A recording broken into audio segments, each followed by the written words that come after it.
reino de Deus, ele vai de eternidade a eternidade.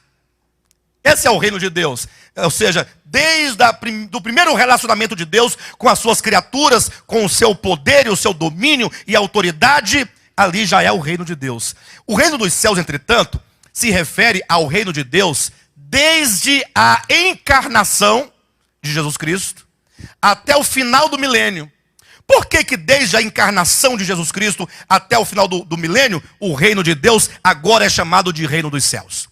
Exatamente porque dentro deste período da encarnação de Cristo até o final do reino milenar, este período é o período em que o reino de Deus, ele ganha uma natureza intrínseca, uma natureza de caráter espiritual, uma natureza orgânica, em que o reino de Deus não é um trono lá em Jerusalém, no qual se assentava Salomão, se assentava Josafá, se assentava, porque o reino de Israel, embora reino de Deus, ele tinha uma natureza terrena, tinha uma natureza política, uma natureza material, porque os seus limites estavam em Jerusalém, o trono estava em Jerusalém, o rei era um homem que ali estava assentado, e tudo o que acontecia ali era de ordem material. Até as bênçãos que Deus prometeu na primeira aliança para o povo de Israel eram bênçãos de caráter temporal e de caráter material.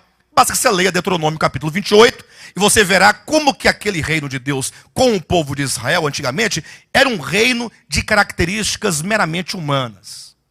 Quando, entretanto, veio, o verbo se fez carne, e aqui começa de fato esse reino dos céus, ou o reino dos céus, ou melhor, o reino de Deus, ele assume agora a partir de Cristo uma outra natureza. Ele assume a natureza interior, orgânica.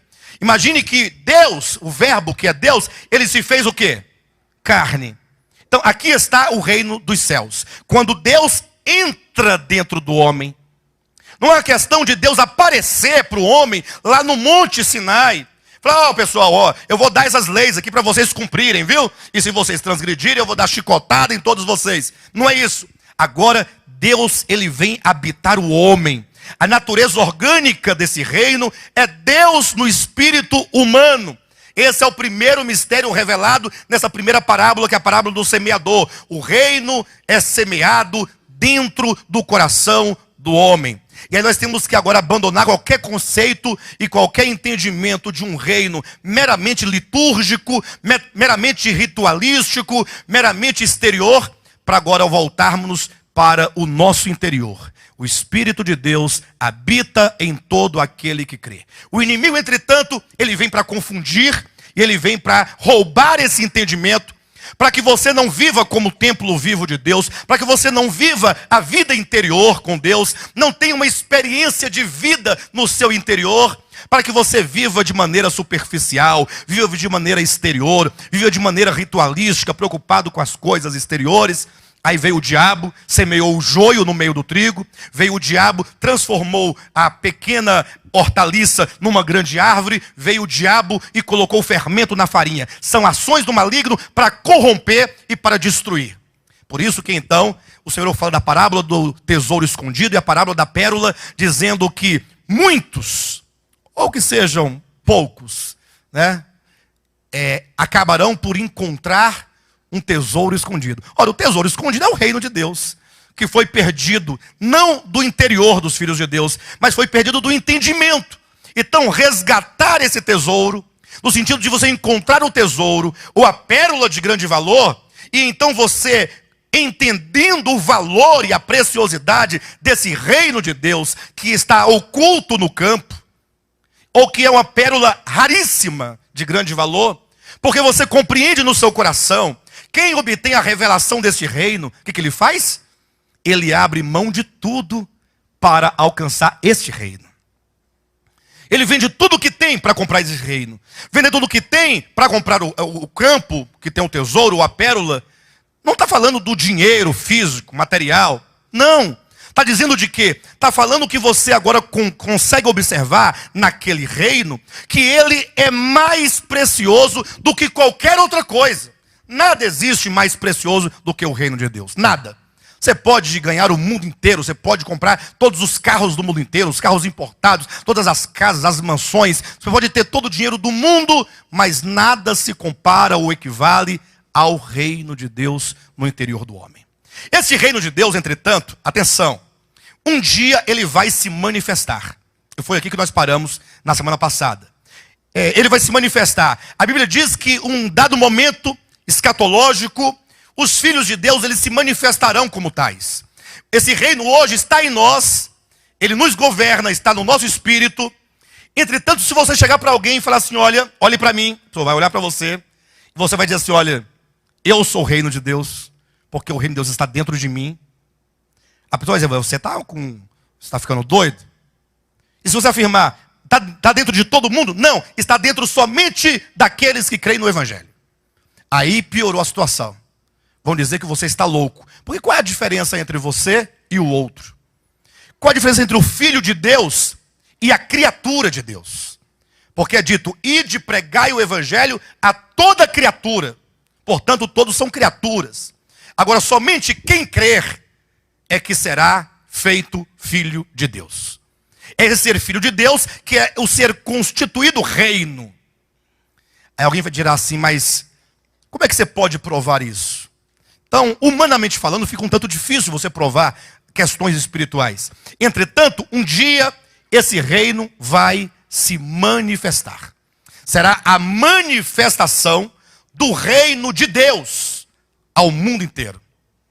Isso acontecerá por ocasião da segunda vinda de Cristo. Evidentemente, esses que serão manifestados durante esse reino a todo mundo, são aqueles que, ao encontrarem a pérola de grande valor, são aqueles que, ao encontrarem o tesouro no campo, eles vendem tudo o que têm para adquiri-lo. Ou seja, fazem daquilo, ou do reino de Deus, a coisa mais importante. A pessoa está disposta a abrir mão de qualquer coisa para experimentar e vivenciar esse reino de Deus.